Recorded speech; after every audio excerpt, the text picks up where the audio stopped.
pues es un placer presentarles al doctor Hugo Villanueva Méndez, que nos está visitando virtualmente desde Puebla, donde es profesor y hace investigación en hiperespacios de continuos. Anteriormente estabas en Chiapas y sigue llegando gente. Y bueno, yo lo conozco desde hace mucho. Y es una lástima que tenga que ser virtual, pero espero que cuando se acabe la pandemia ya puedas venir en persona. Hoy nos va a platicar de hiperespacios anclados. Entonces, pues adelante, Hugo, que tienes tu presentación por ahí que no Sí, se está compartiendo todavía. listo. Ya se ve, ¿verdad? La presentación. Sí. Bueno, pues, pues muchas gracias a todos los que están presentes virtualmente, al menos. Gracias a Edgardo por la invitación para poderles platicar de esos objetos matemáticos con los que suelo divertirme cuando hago investigación. Pues la plática va a ser muy, espero muy geométrica. Espero no meterme con tantos tecnicismos. Entonces, para darles una idea de qué son estos hiperespacios anclados.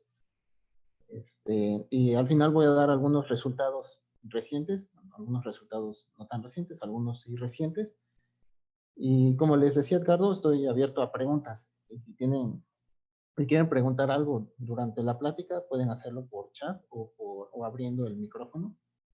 No hay problema. ¿Sí? Entonces, pues empezamos. Yo, como les dijo Edgardo, trabajo en hiperespacios, en particulares hiperespacios de unos objetos que se llaman continuos. Entonces voy a empezar con la definición de continuo. Un continuo es un espacio métrico, compacto, es conexo y no vacío.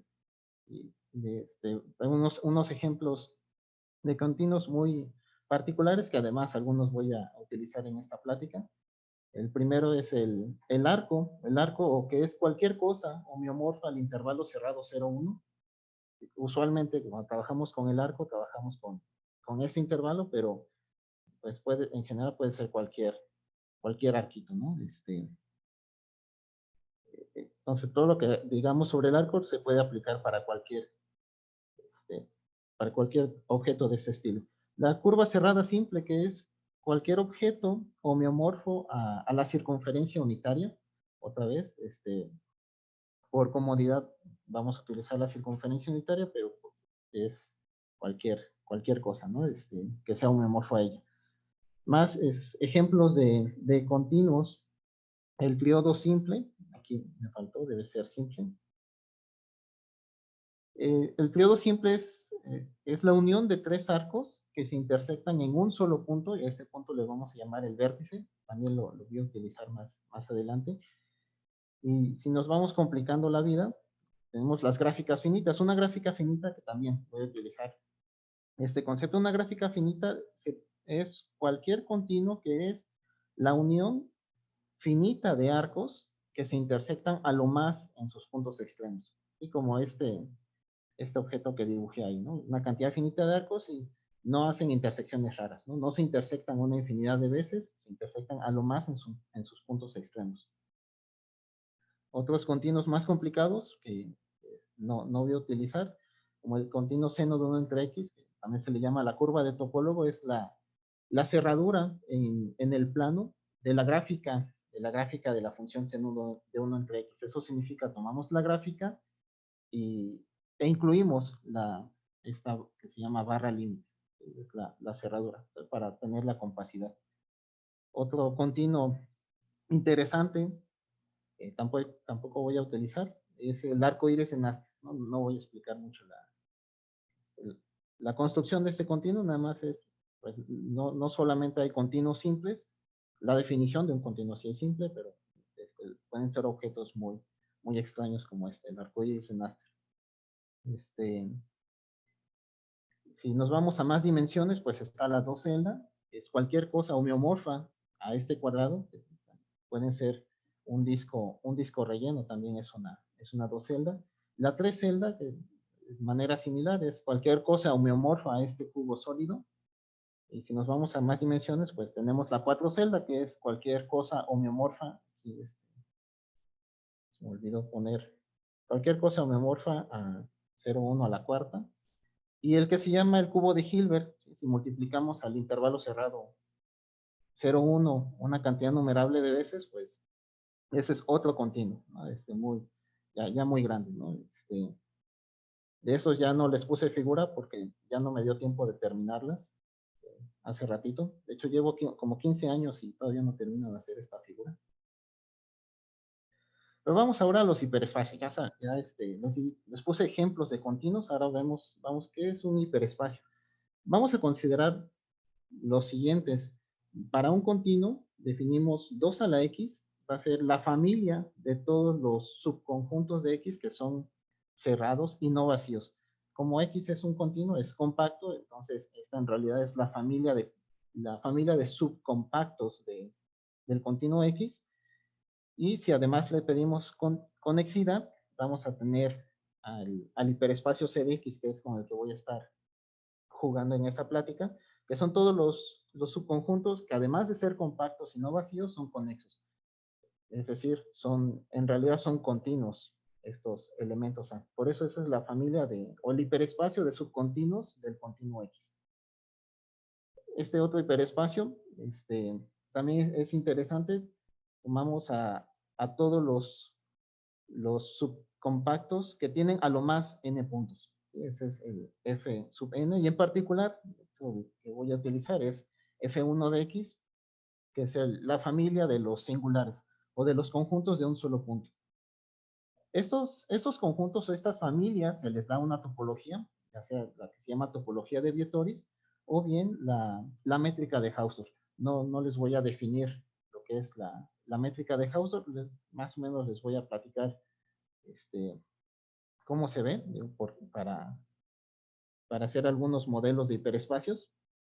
Y como les decía, el hiperespacio CDX se le llama hiperespacio de subcontinuos, y Fn se le llama o se le conoce como el enésimo producto simétrico de X.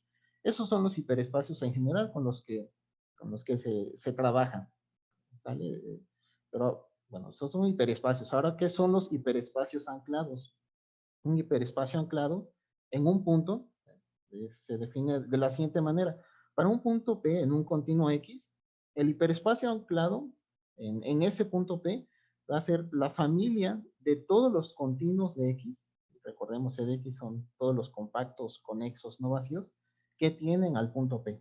¿Vale? Es decir, solamente nos fijamos en los continuos de X que tienen al punto P. En general se puede definir un hiperespacio anclado en algún subcontinuo, ¿no? De la misma manera o de manera similar.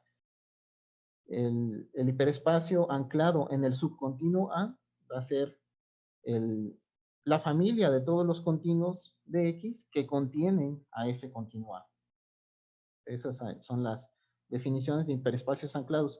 Pero bueno, ahora vamos a ver cómo se juega con estos espacios, ¿no? Vamos a ver geométricamente cómo son. Para eso vamos a construir algunos hiperespacios, también para darnos una idea de los resultados que les voy a presentar más adelante. ¿Sí? Ya son resultados más generales, pero las ideas geométricas son, además de que son bonitas, son importantes. Por ejemplo, para el arco, si queremos saber cómo es el hiperespacio de subcontinuos del arco, nos preguntamos, ¿quiénes son los subcontinuos del arco? ¿Tienen que ser compactos, conexos, no vacíos? Pues tienen que ser intervalos, ¿vale? Entonces, el hiperespacio de subcontinuos del arco son todos los posibles intervalos cerrados contenidos en el intervalo 0,1, que lo podemos escribir de esta manera, ¿no? Todos los intervalos A, B, donde, por supuesto, A tiene que ser menor o igual que B y ambos entre 0 y 1. Ahora, ¿cómo podemos ver este hiperespacio? La observación importante es, si tenemos un intervalo, ese intervalo está únicamente determinado por sus extremos. Y si movemos el extremo B hacia otro lado, ya tenemos otro intervalo. Entonces, podemos asociar a este intervalo, al intervalo A, B, le podemos asociar sus extremos. Y esta pareja de números ya vive en R2, ¿no? Y de hecho, esta es una asociación biyectiva, este, bueno, no para todos los puntos de R2, ¿no?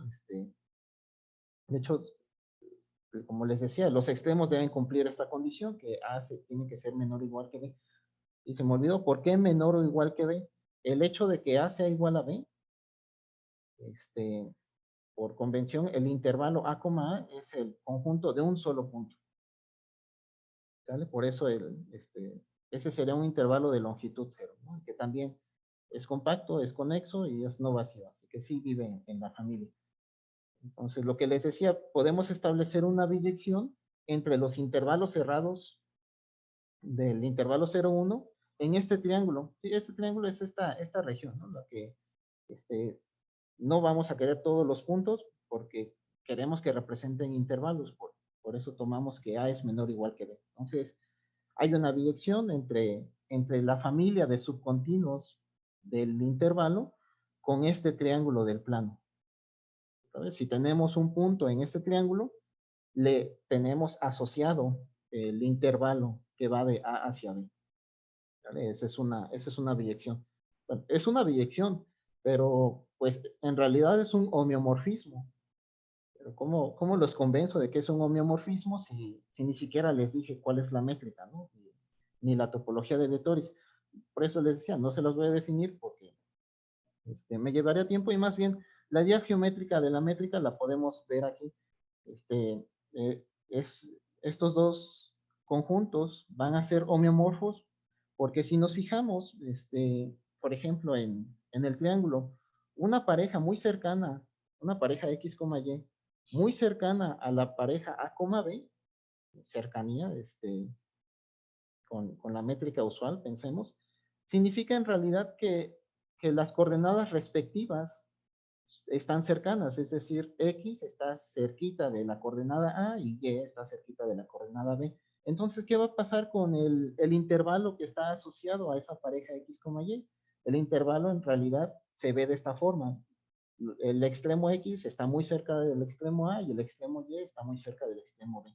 Así funciona la métrica de Hausdorff. Dos, este, dos conjuntos están cercanos si se parecen mucho, si casi se empalman. Esa es una noción geométrica de la métrica, pero que sirve. Entonces, para tener dos puntos cercanos en el triángulo, los intervalos a los que representan se deben parecer mucho. ¿En qué sentido? Los extremos están muy cercanos. Y viceversa, si tenemos dos intervalos que se parecen mucho, significa que sus extremos están muy cercanos. Es decir, los puntos que representan en el triángulo están muy cercanos, están cerquita, coordenada a coordenada. Entonces, sería como una idea de por qué el hiperespacio del intervalo pues resulta ser homeomorfo a este triángulo. ¿Vale? Entonces, ya tenemos un modelo, ya podemos visualizar este hiperespacio, que es una familia de conjuntos.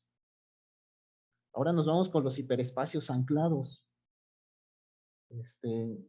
Si vamos a fijar un punto en el intervalo y vamos a fijarnos en todos los subcontinuos que tienen a ese punto.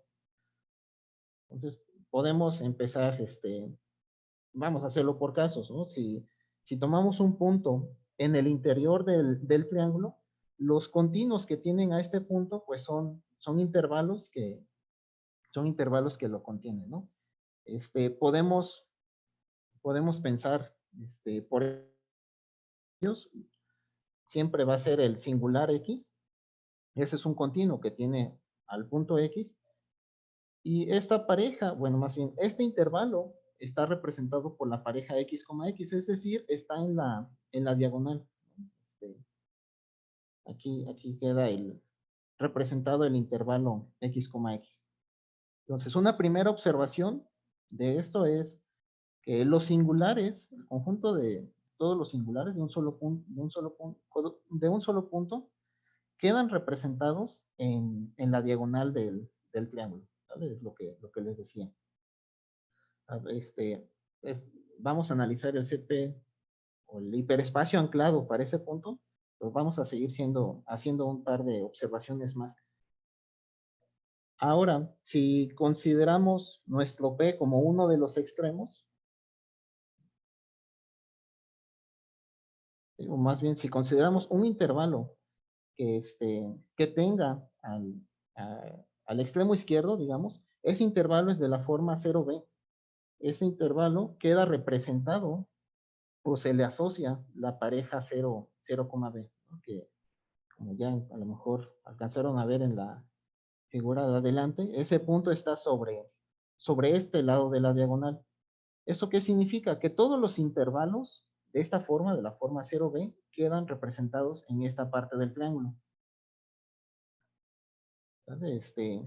Y esos coinciden, todos los intervalos de la forma 0b, pues en particular son continuos que tienen al intervalo, al extremo 0. Es decir, es el hiperespacio anclado en el extremo 0.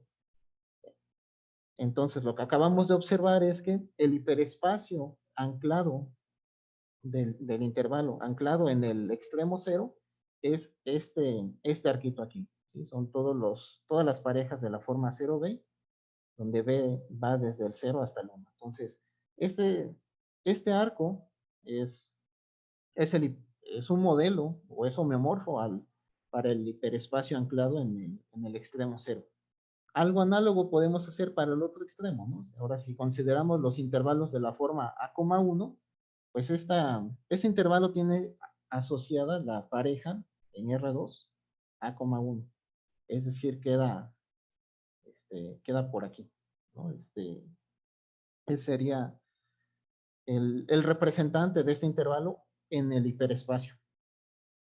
Entonces podemos, de esta observación, pues, tenemos que el hiperespacio anclado del intervalo en el extremo 1, pues resulta ser también un arco. En particular, resulta ser este arco que está en el otro lado del triángulo. Este punto de acá, que es el 0,1, pues representa, por lo tanto, el intervalo completo. ¿Vale? Ese punto representa el total. Entonces ya tenemos para los extremos cómo se ven los hiperespacios anclados. En ambos casos nos quedó un intervalo. Ahora vamos a regresarnos. ¿Qué pasa con el hiperespacio anclado en un punto que está dentro del intervalo? Entonces, para empezar, les decía, el hiperespacio anclado va a estar anclado en el singular de P. Ese sería un punto del hiperespacio anclado. Y cómo vemos el resto de los intervalos. Les decía, un intervalo que tiene este punto es de esta forma. Entonces, podemos ver qué tanto nos movimos a la derecha y qué tanto nos movimos a la izquierda.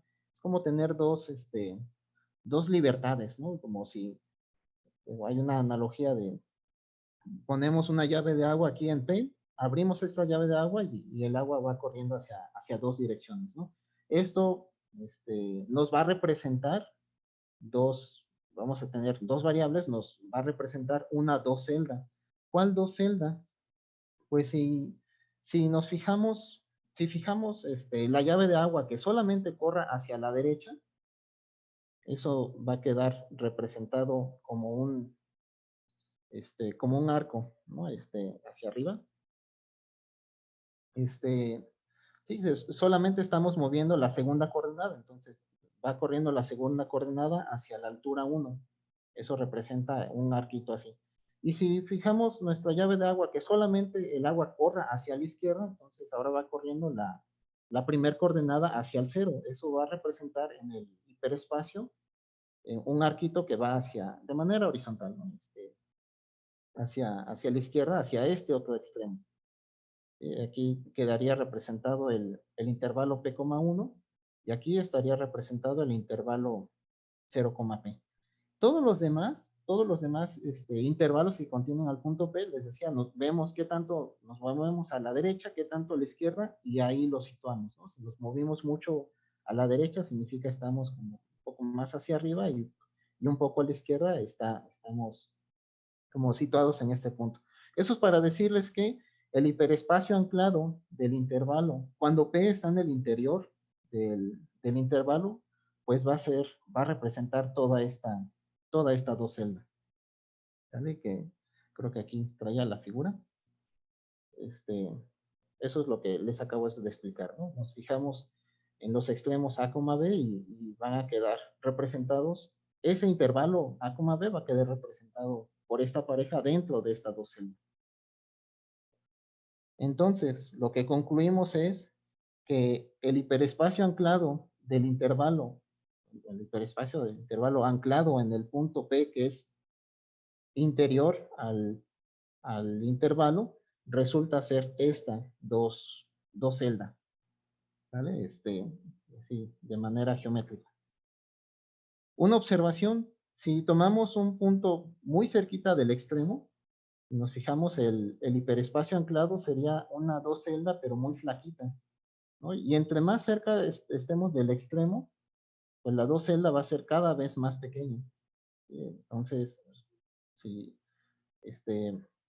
podemos observar que si tomamos P converge a 1, el hiperespacio anclado en P son dos celdas que son cada vez más flaquitas y podemos ver que convergen estas dos celdas a este lado del triángulo y nosotros sabemos que este lado del triángulo es el hiperespacio anclado en el 1. Entonces, tenemos ese tipo de convergencias y hacia el otro lado también, ¿no? Si tomamos un punto P cerquita del extremo 0, aquí está el 0, la dos celda que representa su hiperespacio anclado son cada vez más flaquitas, ¿no? Estas dos celdas van a converger a este arquito. Ya a lo mejor ya están viendo que esto se parece a una especie de continuidad, ¿no? Si P converge a 1, el hiperespacio anclado en P converge al hiperespacio anclado en 1. Y sí, es continuidad de una función que voy a definir más al rato y no siempre vamos a tener continuidad, un resultado que nos dice cuándo sí. Algo que, que se estudia en esto de hiperespacios anclados es este hiperespacio K de X. K de X es el hiperespacio de hiperespacios, es decir, agarramos todos los posibles hiperespacios anclados o más bien, agarramos cada hiperespacio anclado en cada punto y los metemos en una familia y esa le llamamos K de X. Sí, este es el hiperespacio de hiperespacios, la familia de todos estos posibles hiperespacios. Por supuesto, esto ya vive en un hiperespacio más grande. No me voy a meter con este de acá, pero es una observación. Ya este es un subespacio del hiperespacio de subcontinuos. Ya nos vamos más allá. Pero bueno, ¿qué onda con esta familia K de X? Del ejemplo que acabamos de ver, en esta familia K de X, en el intervalo, esta familia consiste de exactamente dos arcos. ¿Sí? Hay dos puntos para el cual su hiperespacio anclado es un arco. Y para todos los demás, los hiperespacios anclados son dos celdas. ¿Vale? Entonces, tenemos esta observación. K de X consiste de exactamente dos arcos y una cantidad no numerable de dos celdas. O también podemos decir que solamente hay dos tipos de hiperespacios anclados, el arco y la dos celdas. ¿Vale? También eso lo voy a formalizar un poco más adelante. Pero bueno, eso es del intervalo. Vamos a seguir viendo ejemplitos de este tipo de construcciones. Me voy a ir un poco más rápido ya que empecemos a agarrar el sabor de estas cosas, ¿no? Y para la circunferencia, los subcontinuos posibles de la circunferencia son puntos. Y siempre los singulares van a estar en nuestra familia de continuos, pero también tenemos la opción de que sean subarcos y tenemos la opción ahora de que sea el total, ¿no? El total también siempre va a ser un subcontinuo. Vamos a tratar de construir otra vez el modelo para el hiperespacio de la circunferencia y los hiperespacios y los hiperespacios anclados. Entonces, para la construcción del hiperespacio de la circunferencia, así como en el intervalo decíamos, un intervalo, un subintervalo está únicamente determinado por los extremos. Para la circunferencia, un arco de la circunferencia va a estar únicamente determinado por su punto medio y la longitud del intervalo. Entonces podemos, a un arco de la circunferencia, le podemos asociar esta pareja de dos puntos, ¿no? Donde en la primera coordenada tenemos el punto medio del arco y la segunda coordenada es la longitud. Es decir, esta pareja vive en este cilindro que tengo aquí dibujado.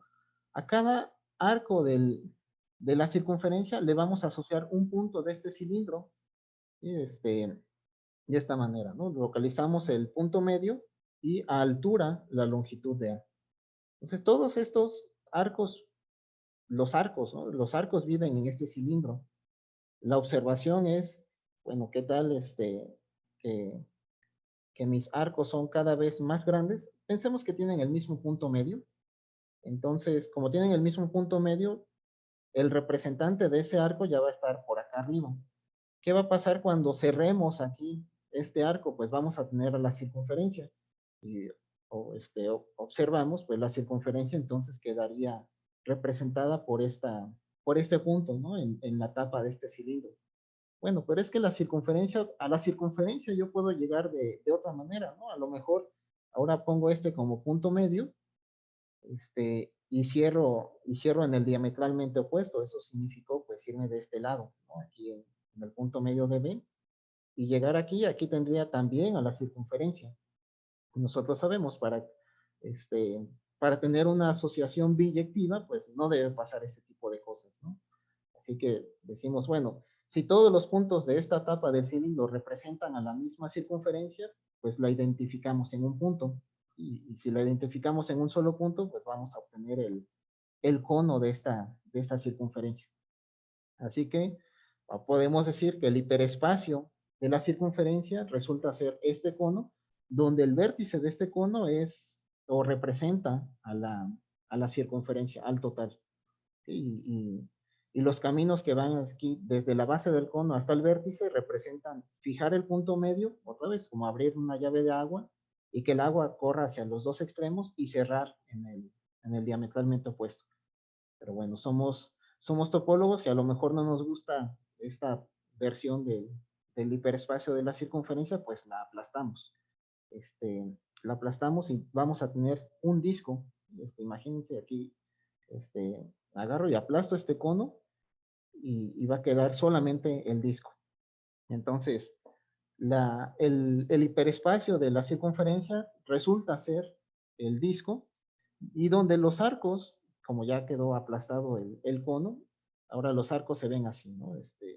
El vértice, el que era vértice del cono, al ser aplastado, pues quedó en el centro de este disco.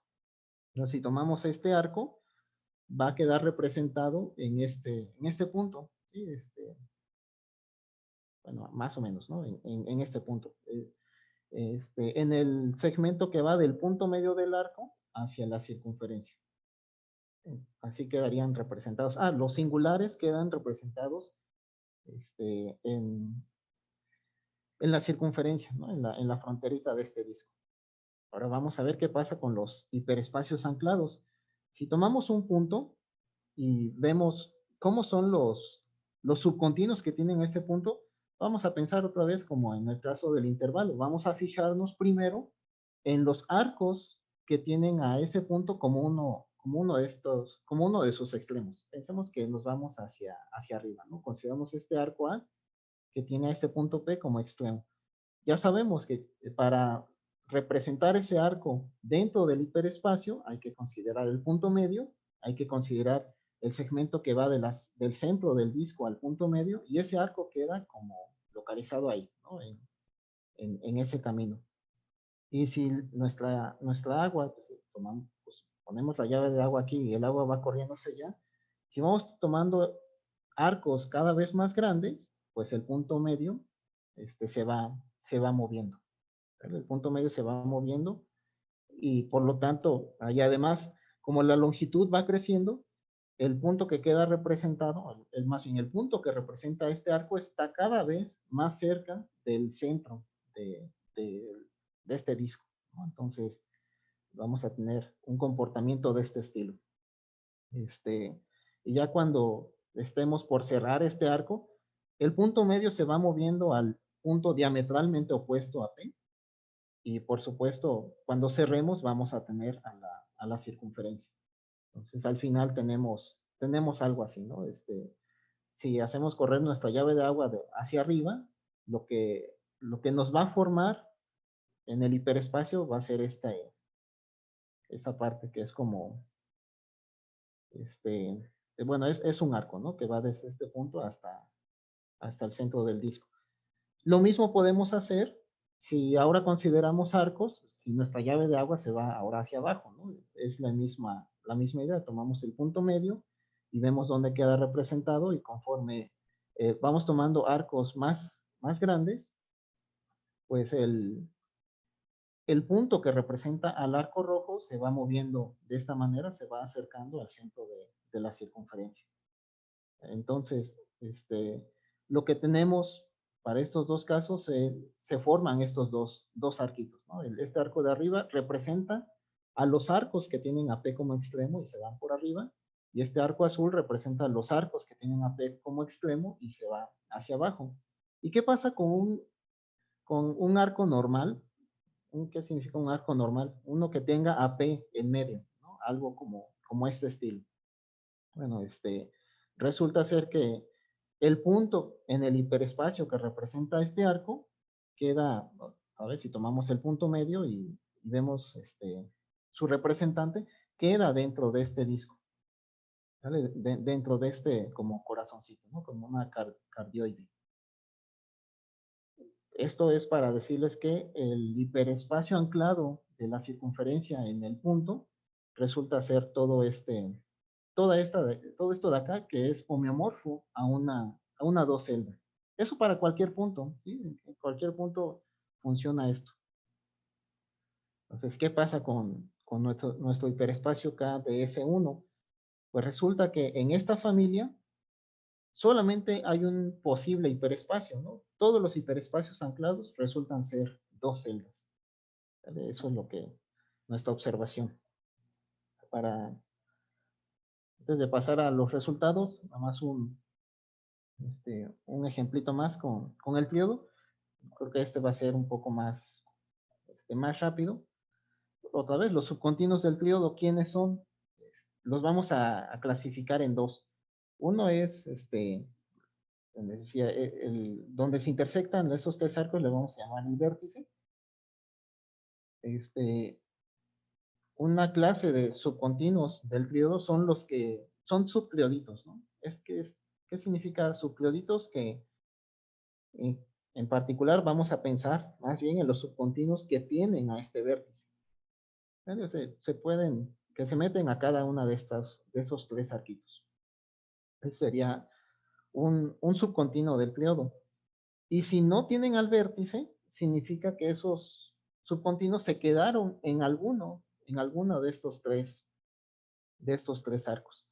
Entonces, tenemos dos clases de subcontinuos, ¿no? Los que tienen al vértice, y los que tienen al vértice ya sabemos quiénes son. Bueno, ya sabemos denotarlo.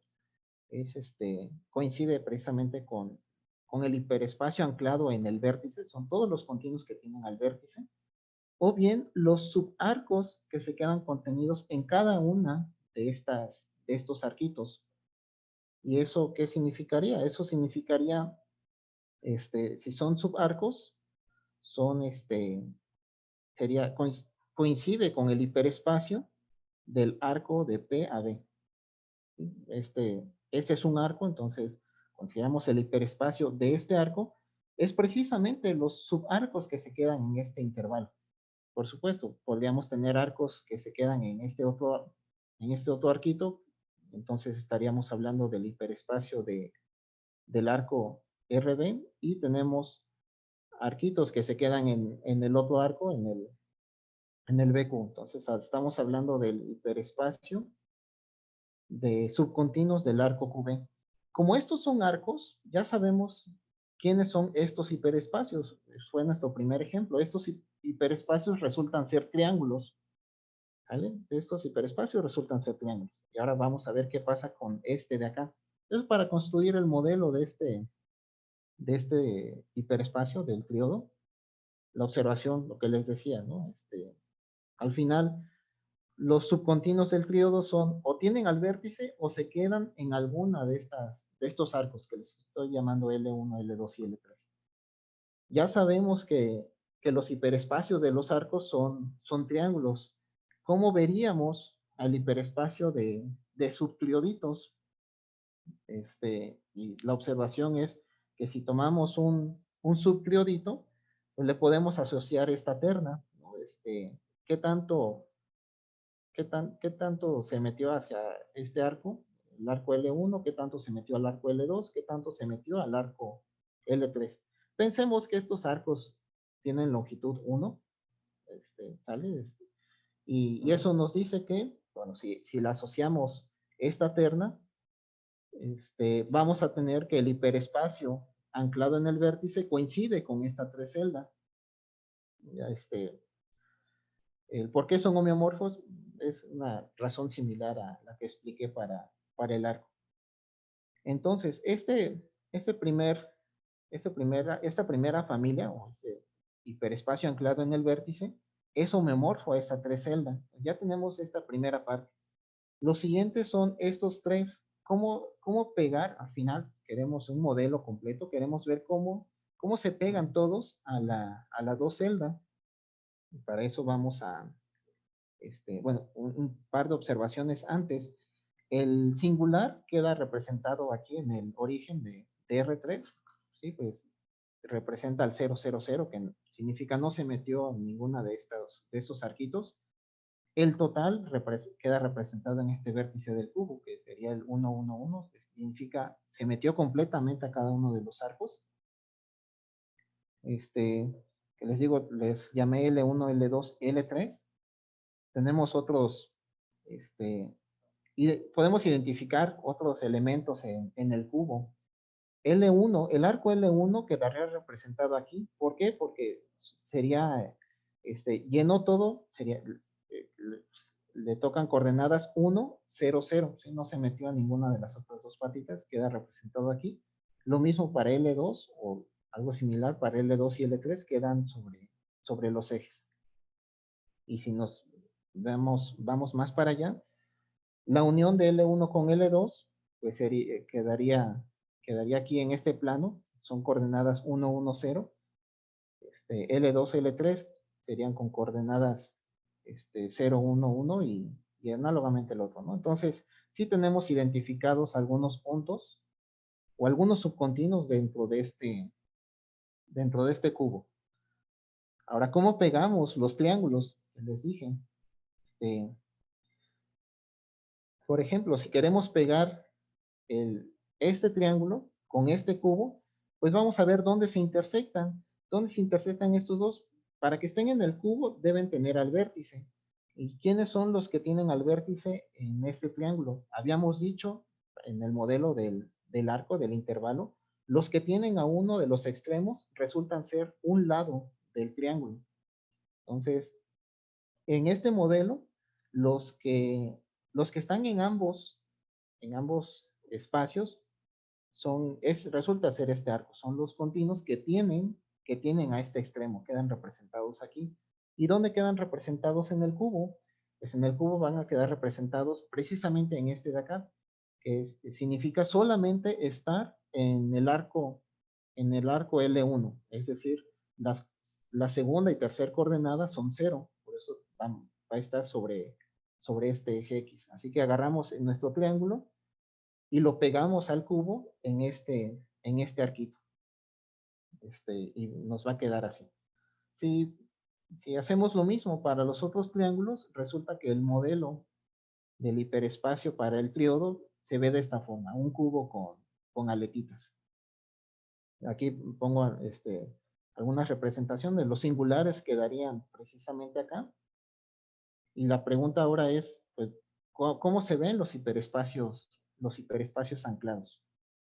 Este, otra vez vamos a hacerlo por casos. Si tomamos un punto final, un punto extremo, digamos, del triodo, por ejemplo, este punto P, ¿cómo se ven todos los subcontinuos que tienen a ese punto P? Otra vez usamos la analogía de agarrar una llave de agua, abrirla, y entonces esa agua solamente va a correr por este lado. En el hiperespacio, ¿cómo se vería? Empezaríamos en este punto y empezaría a correr sobre este lado del triángulo hasta llegar al vértice, hasta llegar aquí.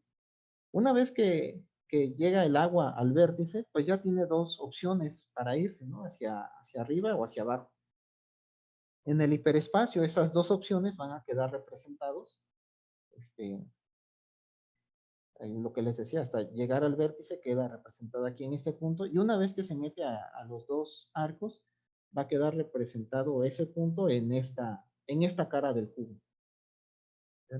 Tenemos dos libertades aquí, vamos a tener una docelda. ¿Cuál docelda? Resulta ser esta de acá. Entonces, si X es un punto final, bueno, en este caso para el P, el hiperespacio anclado resulta ser este como papalote, ¿no? Y lo mismo podemos hacer para los otros extremos. Para Q, su hiperespacio anclado va a resultar ser ese papalote, y para R va a resultar ser ese otro papalote, ¿vale? Con las mismas ideas. Este,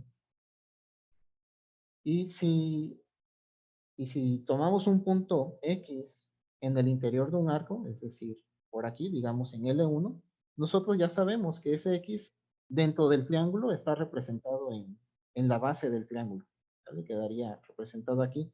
Entonces, podemos utilizar lo que ya sabíamos sobre el arco.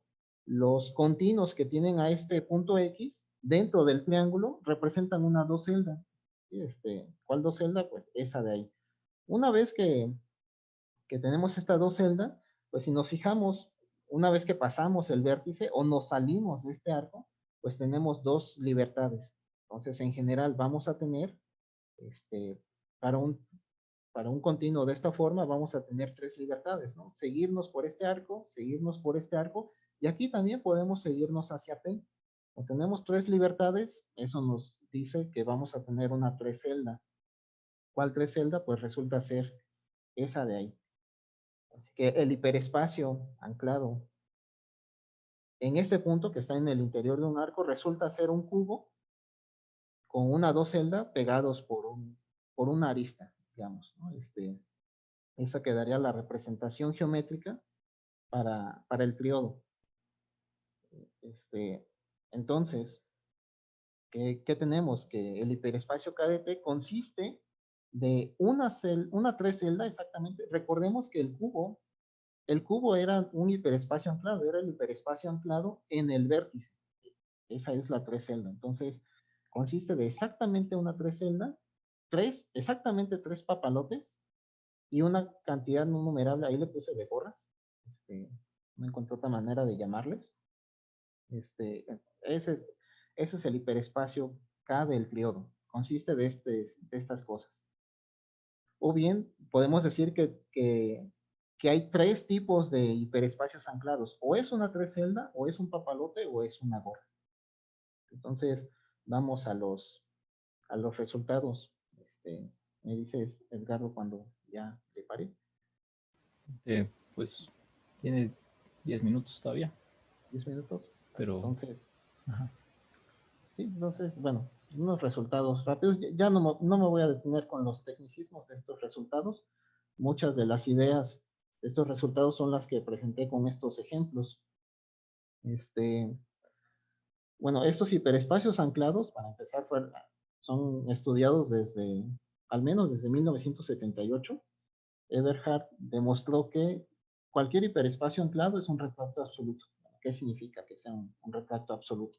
Significa que donde quiera que, que, este, que lo encontremos, ¿sí? X es un retracto absoluto si lo metemos en un continuo Y, bueno, un espacio Y, podemos definir una retracción de Y a X. Eso es un retracto absoluto. Entonces, sí, son cosas, digamos, agradables. En donde quiera encontremos este hiperespacio, podemos encontrar una retracción. ¿Sí? Podemos retraer todo el espacio al hiperespacio anclado. Entonces, para decirles, bueno, este primer resultado es para decirles si sí se han estudiado desde, al menos desde 1978. Más adelante, como el 2003, me parece, los empezó a estudiar Patricia Pellicer. Tuvo algunos resultados, varios resultados, bastantes, no voy a presentar todos, más algunos. Este de aquí, importante, bueno, para el siguiente resultado necesitamos esta definición. La propiedad de Kelly, lo que dice ahí es lo siguiente. Si para cualquier continuo A, para cualquier X que tomemos, para cualquier sucesión que converja a X, podemos encontrar una sucesión de subcontinuos que convergen a. ¿Sí? Eso significa tener la propiedad de Kelly. Por ejemplo, en el continuo seno de 1 entre X,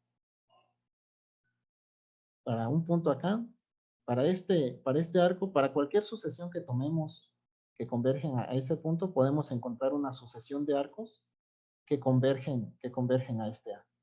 ¿Sale? Ese es un espacio que tiene la propiedad de Kelly. Alguien que no lo tiene, también para que quede un poco más clara la definición, sería esta cosa de acá. Aquí tenemos una cantidad numerable de arcos que van convergiendo a este arco de acá. Y bueno, y alargamos este último arco.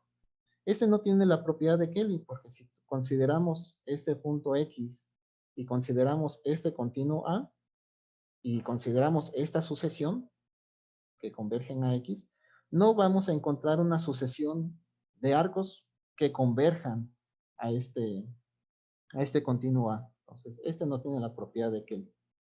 Bueno, esta definición resultaba importante para un resultado. ¿Se acuerdan cuando les dije que íbamos a hablar un poco de la continuidad? Es la continuidad de esta función.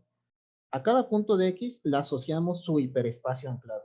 ¿Vale? En el arco nos convencimos, bueno, espero, que había continuidad de esta función. Si tomamos una sucesión que convergía, entonces la sucesión de hiperespacios anclados converge al respectivo hiperespacio anclado. Y eso es porque, en particular, el arco tiene la propiedad de Kelly. De hecho, también lo iba a comentar para los otros ejemplos, para la circunferencia y para el tríodo. Si recordamos esos hiperespacios anclados que eran como gorras, iban a converger a un papalote. Eso es por eso, porque esos en particular tienen la propiedad de Kelly. Eso lo demostró Patricia Pellicer en el 2005, que es equivalente que el espacio KDX sea compacto a que esta función sea continua, a que el espacio tenga la propiedad de Kelly. Y algo padre, eso nos dice que el KDX es homeomorfo a X. ¿Vale? Eso es un resultado de Patricia Pellicer muy, muy padre, por supuesto. Ahí tiene más. Estudió también la conexidad de este espacio KDX en compactaciones. Y otro también, resultado tiene que ver con, voy a saltar esta parte de arcos ordenados.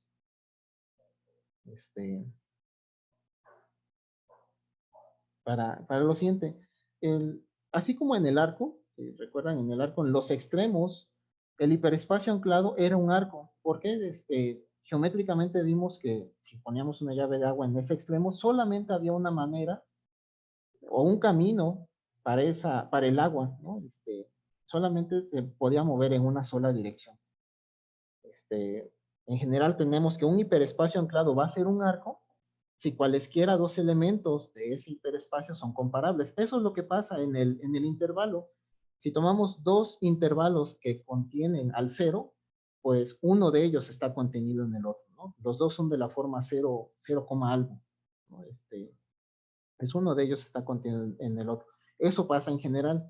Si tenemos que cualesquiera dos son comparables, tomamos dos que tienen un punto y son comparables, el hiperespacio anclado resulta ser un arco.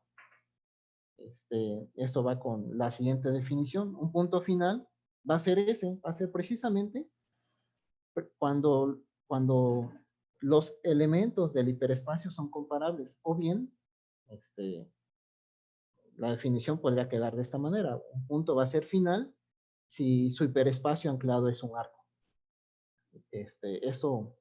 ¿Esto para qué? Recordemos, ¿qué pasaba con el K del intervalo? K del intervalo es, bueno, son todos los posibles hiperespacios anclados y dijimos, tiene exactamente dos arcos y todos los demás son dos celdas. Una definición es que un continuo va a ser arco similar si su hiperespacio de hiperespacios anclados coincide con el hiperespacio de hiperespacios anclados del intervalo. Coincide, no topológicamente, ¿no? Coincide en el siguiente sentido, que existen dos puntos del continuo, de manera que hay exactamente dos hiperespacios anclados que son arcos y todos los demás son dos celdas. A eso se refiere con arco similar. Resulta que el arco no es el único. Hay una caracterización. Un continuo va a ser arco similar. Sí, solo sí, tiene exactamente dos puntos finales. Y lo importante es, bueno, los dos puntos finales es para tener estos dos arcos. Y lo importante es que todos los subcontinuos propios no degenerados son arcos. Entonces, no son, este, no tenemos discos, no tenemos triodos, no tenemos nada más que arcos contenidos en este continuo. Sí, el arco no va a ser el único.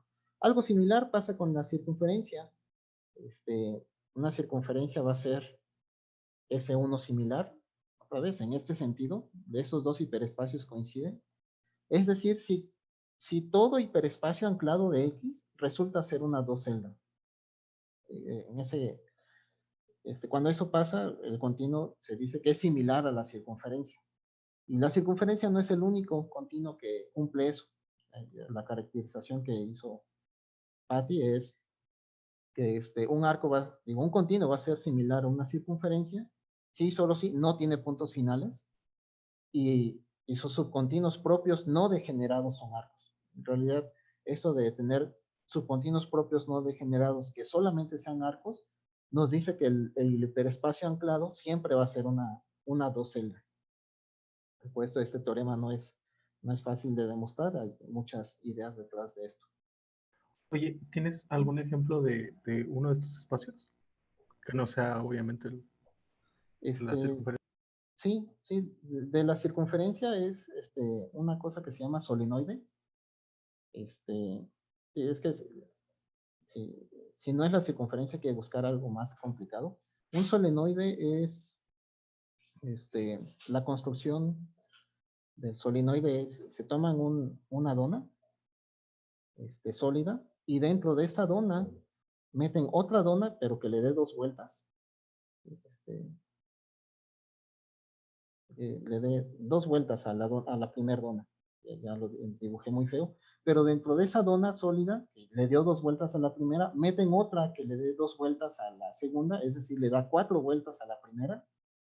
Y después, dentro de esa dona, meten otra dona que le da dos vueltas a la anterior, es decir, ocho vueltas a la primera. Lo que les quede es lo que se llama solenoide.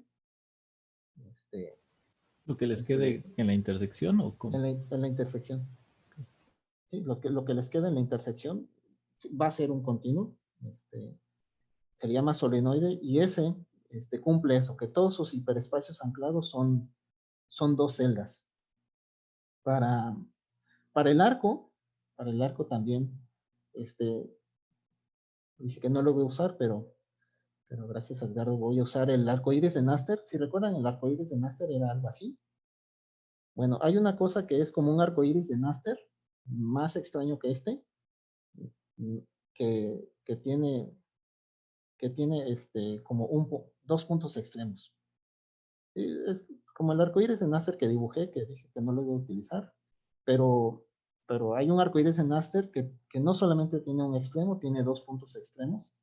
Ese de ahí cumple esto, que para estos dos puntos extremos, su hiperespacio anclado son arcos, exactamente para estos dos, y para todos los demás, su hiperespacio anclado son dos celdas. Entonces también tenemos ejemplo de esto de acá. Y hay otros mucho más complicados. De hecho, nunca me sale la figura de ese, pero es como el arcoíris de Naster con dos extremos. Y aquí pasan cosas raras, ¿no? Esos serían como dos ejemplos. Fuera de ellos, así, si el continuo es bonito, digamos, el arco y la circunferencia son los únicos. Entonces, sí, para buscar ejemplos que no sean arcos y circunferencias, hay que buscar en este tipo de cosas que se llaman indescomponibles.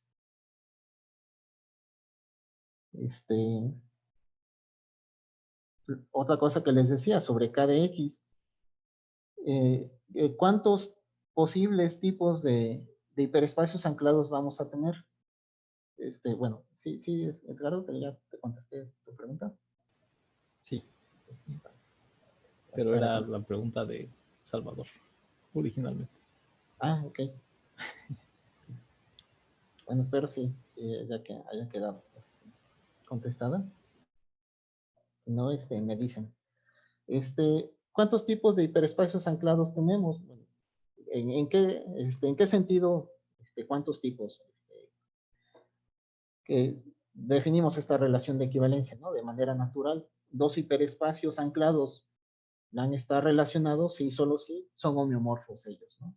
Entonces, vamos a decir que cada X es de tamaño n si este cociente tiene cardinalidad n. Eso significa que solamente hay n tipos de hiperespacios anclados. Ojo, no estoy diciendo que todos cualquier cardinalidad de esta, o siempre vamos a tener una cantidad finita, ¿no? Esta definición es solamente cuando hay una cantidad finita de hiperespacios anclados de distinto tipo, ¿vale? Hay otros ejemplos donde hay una cantidad infinita de diferentes tipos de hiperespacios. La observación es, la circunferencia tiene tamaño 1 porque solamente hay un tipo de hiperespacio, son las dos celdas. El arco es de tamaño 2 porque o es un arco o es una docelda, y el triodo es de tamaño 3, o es un no, o es un papalote, o es una trecelda, o es una gorra, ¿no? Hay exactamente tres tipos. ¿Cómo distinguir cuántos tipos de hiperespacios anclados hay? Bueno, una pregunta es si siempre podemos tener cualquier cardinalidad, ¿no? Si doy un número, un entero positivo n, encontrar un continuo que tenga exactamente n tipos de hiperespacios anclados. La respuesta es sí, sí existe para cada n. Entonces, una manera de encontrarlos es a través de homeomorfismos. O una manera de distinguir que sí son el mismo tipo de hiperespacio anclado es a través de homeomorfismos. Si tenemos un homeomorfismo de manera natural, los hiperespacios anclados son, los respectivos hiperespacios anclados son homeomorfos. Aquí debería de decir H. Y entonces eso nos lleva a contar la cantidad de diferentes puntos que hay en X o de diferentes órbitas. Dos puntos van a estar en la misma órbita si hay un homeomorfismo que manda uno en el otro. Entonces, si dos puntos están en la misma órbita, resulta que tienen el mismo hiperespacio anclado.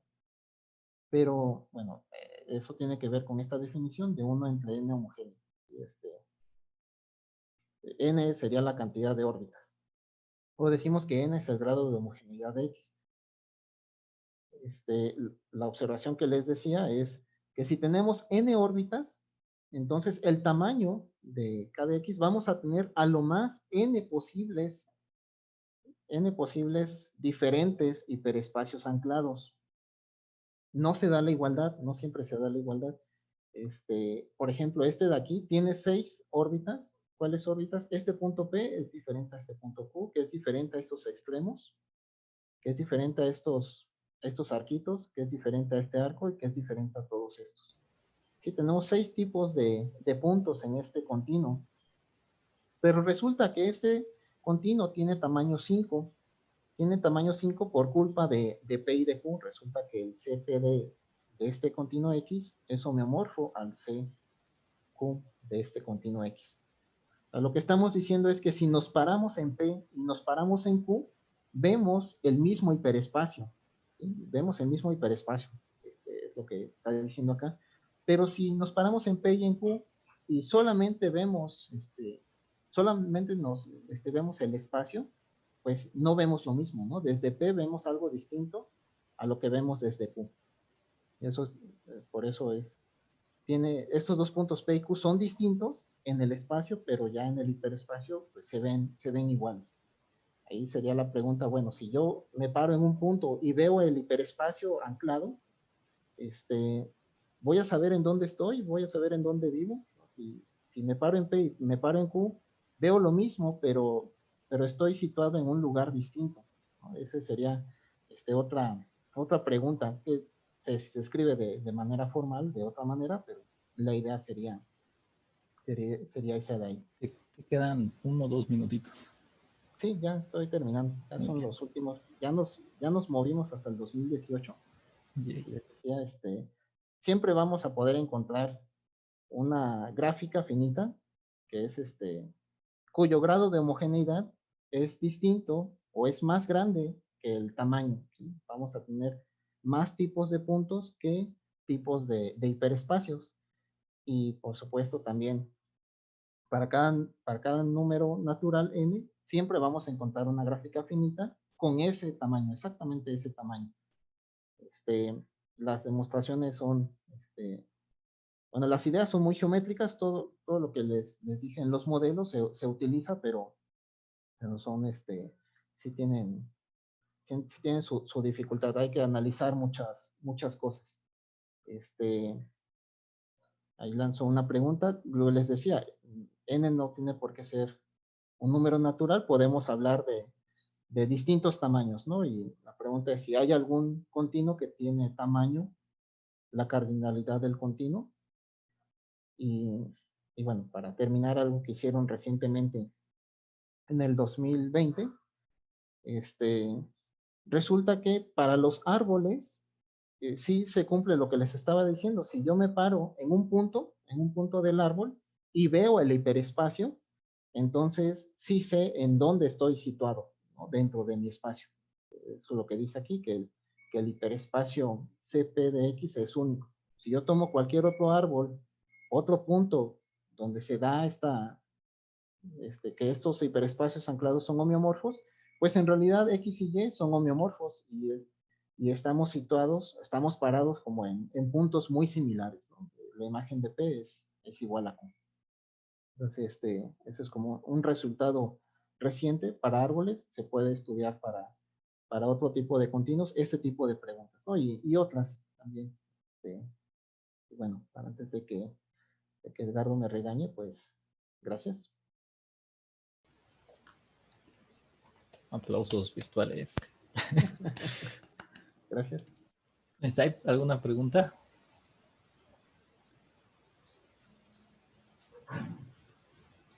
Pues yo tengo una duda que siempre me ha dado curiosidad. Tú enseñaste en los ejemplos cómo, bueno, cómo construirlo para el espacio hipercontinuos y el hiperespacio de cosas ancladas para el arco y el círculo. Uh-huh. Entonces, si yo te doy lo que llamaste gráfica finita, ¿ahí es fácil de calcular eso? Pues fácil más o menos. O sea, sí hay un artículo muy choncho de Duda, creo que se llama, donde calcula los hiperespacios, en general, hiperespacios subcontinuos de gráficas finitas, los pone como poliedros.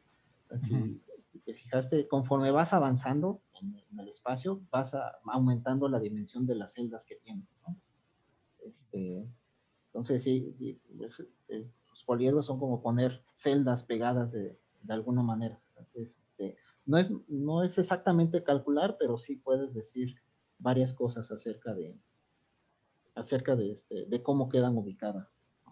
Y de hecho eso se utiliza para este sentido, ¿no? Si estoy parado en dos puntos y veo lo mismo en el hiperespacio, pues la dimensión me va a decir, pues, cómo estoy situado dentro de la gráfica finita. Sí, sí hay estudios de eso. Supongo que para cosas más complicadas, pues quién sabe, ¿verdad? Está muy difícil, sí, complica mucho Sí. para algunas, ¿no? Para algunos, por ejemplo, para el arco iris de Naster, que aunque se ve feo, pues resulta su hiperespacio sí se conoce bastante bien. Pero cuando empiezas a tener como más dimensiones, Ujú. pues, empiezas a tener ese tipo de cosas, se llaman triodos. No triodos simples, son triodos más complicados, y empiezas a tener tres celdas, ¿no? Y empiezas a tener más ramificaciones, entre comillas, empiezas a tener más celdas. El chiste sería también cómo ubicarlas, entonces, dentro del hiperespacio. Este, por eso hay que echar mano de otras técnicas para estudiar un hiperespacio, a lo mejor localmente, ¿no? Cómo se ve. Eso respecto a modelos, ¿no? Bueno, ¿hay alguna otra pregunta? Si no, le agradecemos otra vez a Hugo y esperamos verte algún día por acá, en un futuro lejano. No tan Sí, lejano. me debes unos bocadillos. Sí. Bueno, pues muchas gracias, Hugo. No, gracias a todos por escucharme. Si tienen alguna pregunta, también, me pueden escribir. Aquí puedo poner mi correo por cualquier cosa. Si quieren también algunas otras referencias,